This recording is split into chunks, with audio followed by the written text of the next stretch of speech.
بسم الله الرحمن الرحیم. نن زمونږ د نحو امیر سبق نمبر 29 سے نن به انشاءالله مونږ تمرین حل کوو. تمرین کې به مونږ چې کم د اسم غیر متمکن قسمونه ویلي او څلور قسمونه ویلي د یو قسم د مضمراتو د ضمیرونو هغه تمرین مونږ مخکې حل کړو او نور درې قسمونه نور وی ورپسې. اول قسم هو مضمرات دی او خو دې مشق کې به مونږ د مضمراتو د ضمیرونو بحث نه کوو. په دې کې به مونږ دویم نمبر د اسم غیر متمکن قسم دی اسماء اشارات، دریم نمبر اسماء موصوله دي او څلورم نمبر پرونه درس کې ویلي اسماء افعال. نو د دې دریو قسمونو اسماء اشارات، اسماء موصوله او د اسماء افعالو مشق په انشاءالله دا مونږ نن حل کوو. په دې کې به صرف پہچان کوو. دلته کې مونږ له سوال کې راکړي وای په دې مشق کې اسماء اشارات ٹھیک شو دا یو شو، اسماء موصوله دا دویم شو او اسماء افعال جدا جدا کوي. نو صرف جدا کول دی پکې. نو اوس دې کې وګورئ هذا قلم، هذا دا اسم اشاره ده، دا څه شی دی؟ اسم اشاره. دا د اسم غیر متمکن دویم نمبر قسم دی. هذا اسم اشاره ده، هذا اسم اشاره، اسم اشاره ٹھیک شو. او دا هذا چې دی دا د اسم غیر متمکن دویم قسمونو کې هذا د نږدې دپاره راځي. دا اصل کې دی کتاب کې مونږ له راکړي ذا ذانی زینی او بیا ورپسې اولائی ٹھیک شو. نو ذا ذانی زینی اولائی دې سره بیا مونږ د تنبیه دپاره د ها او لګو. نو مونږ بیا وایو هذا ذا چې دی بیا مونږ هذا وایو، ذانی چې دی مونږ هذانی وایو او زینی چې دی هغه مونږ هذینی وایو او اولائی چې دی هغه مونږ بیا هؤلائی وایو ٹھیک شو. نو دا د اسم اشاره ده او د قریب دپاره د نږدې چې خوا کې را سره هغه دپاره مونږ وایو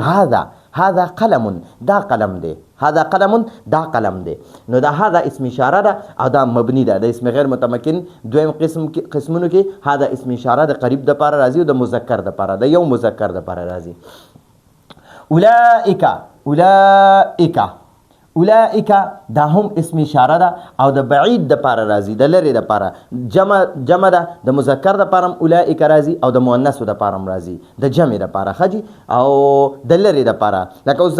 واحد مذکر دپاره راځي ذالک هاغه یو سړی او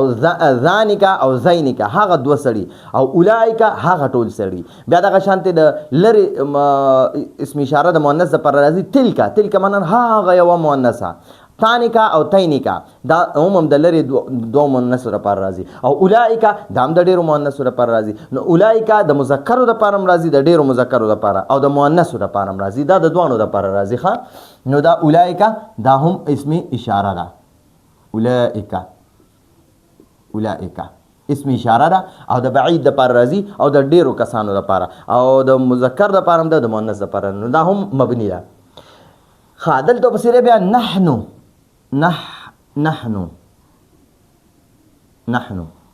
نحن الذين بايعوا محمد على الجهاد ما بقينا ابدا. دا هغه یو شعر دی غالبا تاسو به اورېدلی. نو دا نحن چې دی دا ضمیر دی ٹھیک شو. نحنو دا د دې ته مونږ وایو ضمیر مرفوع منفصل یعنی جدا دی، د فعل نه جدا دی، ځان نه ښکاره یو ضمیر دی. نو دا هم د اسم غیر متمکن اولنی قسم دی، خو دا مونږ نن نه چیړو. او الذین چې دی که نه الذین دا اسم موصول دی، اسم موصول او د جمع مذکرو دپاره راځي، جمع مذکرو دپاره ٹھیک شو. د دې مونږ معنا کوو هغه خلک کوم چې یا کوم خلک چې داسې معنی کولی شو. هغه ټول خلک کوم چې یا مونږ وایو هغه خلک کوم چې. نو الذین اسم موصول دی، دا اسم موصول دی او دا د اسم غیر متمکن دریم قسم دی. اسماء موصوله کې د واحد دپاره راځي الذي د یو سړي دپاره او د دوو سړو دپاره اللذان او اللذین راځي. حالت رفعی کې اللذان د دوو سړو دپاره راځي، حالت نسبی او جری کې اللذین راځي او جمع چې راځي د جمع مذکرو دپاره نو الذین راځي، الذین ٹھیک شو. ها اوس دی ذالک معنا هغه. خو قرآن کې دا ذالک کله کله د نږدې دپاره م استعمالیږي اصل کې دا د بعید دپاره استعمالیږي. خو قرآن کې چې کوم ذالک الکتاب لا ریب فیه راغلی دی نو دا هغه کتاب دی چې په هغې کې هېڅ شک نشته، چې په دې کې هېڅ شک نشته. نو ذالک دا هم اسم اشاره ده او د بعید د پاره راځي لري د پاره او مذکر واحد مذکر د پاره راځي ها واحد مذکر د پاره لا ریب فیه تلک چې دا تلک الامثال نضربها للناس نو تلک چې دا اسم اشاره ده اسم غیر متمکن دویم قسم دی اسم اشاره دلته کې ورسره ما اسم اشاره ونه لیکل اسم اشاره ده دا هم د بعید د پر راځي او مؤنث د پر ها واحد مؤنث صحیح شو تلک الامثال دا امثال نه دا د لپاره مشار الیه دی کم شي چې اشاره کې کنه هغه شي ته مشار الیه وای او د کم لفظ په ذریعہ چې ورته اشاره کې هغه ته اسم اشاره وای ٹھیک شو او کم سړی چې اشاره کوي هغه ته مشیر وای ٹھیک شو ها علمت نفس ما دا ما چې دا بمانه الذی دا الذی په معنا کې او دی ما ته مونږ وایو اسم موصول ما اسم موصول ٹھیک شو دا د معنا د الذی په شان دی علمت نفس هر یو نفس په او پیجنی ما هغه عملونه احضرت چې د حاضر کړی دي ٹھیک شو نو دا نو احضر ما چې دا اسم موصول دی او ایو نه دی ایو دا مضاف دی او دا هم ولا مضاف الیه دی نو دا ایو پکې اسم موصول دی او دا د اسم غیر متمکن دریم قسم دی او دا بمانه الذی هم دی الذی کم یو چې ایهم هغوی کې کم یو احسن عملا خپل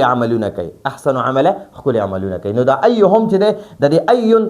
ما تاسو ته د استعمال سلور طریقې ویلې وي چې کله ایون دا مضاف نوي په خپل مضاف نوي او مخکې چې کومه جمله دا ایون د تمنګ وایو اسم موصول د لپاره وروسته چې کومه جمله راځي هغه جمله خبریه وي او هغه جمله چې دا هغه د ایو د لپاره سله جوړیږي نو هغه سله چې هغه دوه کچرته دوه وي کنه نو اولنی ته پکې دغه وای صدر سله وای ٹھیک شو اولنی لفظ ته پکې صدر سله وای نو دلته کې دا ایهم چې احسن عملا دا پکې مبني دی لقیت ذا علم زملو شما ذا علم دا ذا چې د بنی توي په جبه کې دلته کله دا ذو استعماليږي چې کله دا فاعل جوړيږي ذو علم ٹھیک شو او دا ذو چې کنه دا بمانه الذی دی د بنی توی په د قبیله په جبه کې قال الذين دلته کې دا الذي اسم موصول دی د جمع مذکر د پر راځي جمع مذکر اسم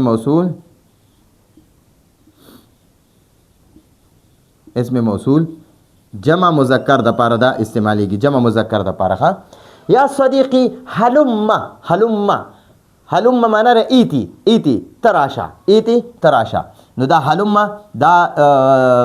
دیتا وی اسم فعل بیا دا اسماء افعال دو قسم دي یا به د فعل ماضی په معنا کې وي یا به د فعل د امر حاضر په معنا کې وي یا به د فعل ماضی په معنا کې وي یا به د امر حاضر په معنا کې دلته دا هلم چې دا د امر حاضر په معنا کې دی اسم فعل دی او بمانه امر حاضر مونږ ورته دا وایو بمانه امر حاضر نا بمانه ایتی امر حاضر دی بمانه ایتی معنا تراشا ٹھیک شو نو دا حلم دا اسم فعل دی سرعان نه دی سرعان دا هم اسم فعل دی سرعان معنا دا جلتی وکړه عبد الله ډیر تیزی وکړه ډیر جلتی وکړه نو دا سرعان دا اسم فعل دی او دا چې دی بمانه فعل ماضی بمانه فعل ماضی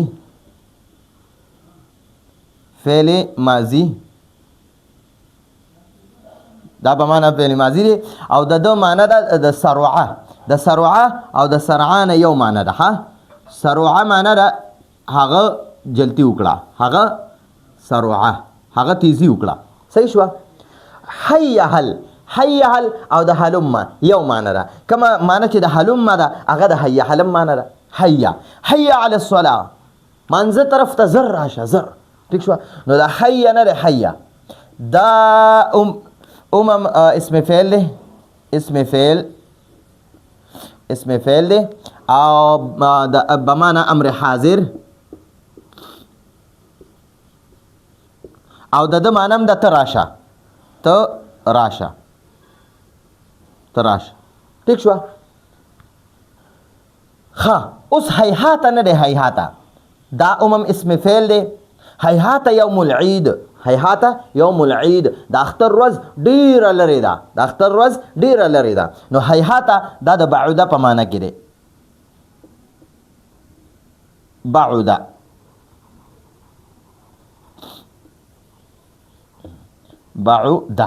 بعوده معنا نه هغه لري شو او هیهات معنا نه هغه ډیر لري شو بیا دا یوم العید ولا مضاف الیه فاعل جوړ شو نو موږ به وایو هیهات یوم العید هیهات یوم العید د اختر ورځ ډیره لري ده نو د هیهات چې ده دا اسم فعل چې دي کنه څومره اسم فعل چې دي نو په دې کې د مبالغه ټیک شو نو موږ به وایو هیهات یوم العید دا هیهات د بعوده په معنا کې ده او دا اسم فعل ده بمعنى امر حاضر دا بمعنى فعل ماضي ٹھیک شو او بعوده معنا را هغه لري شو او هیهات معنا را هغه ډیر لري دی ٹھیک شو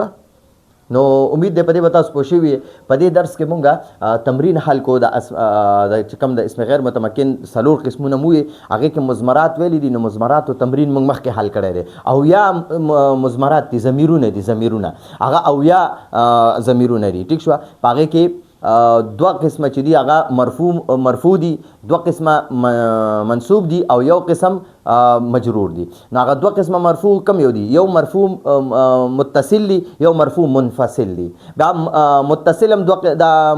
منصوب هم دو قسمه دي یو ته منصوب متصل وای یو ته منصوب منفصل وای او مجرور چې دي هغه صرف متصل دي یا به هغه حرف جر سره متصل وي یا به اسم سره متصل وي نو هغه بیا د هغې بیا مشق مونږ حل کړی بیا د هغې نه پس مونږ اسماء اشارات وي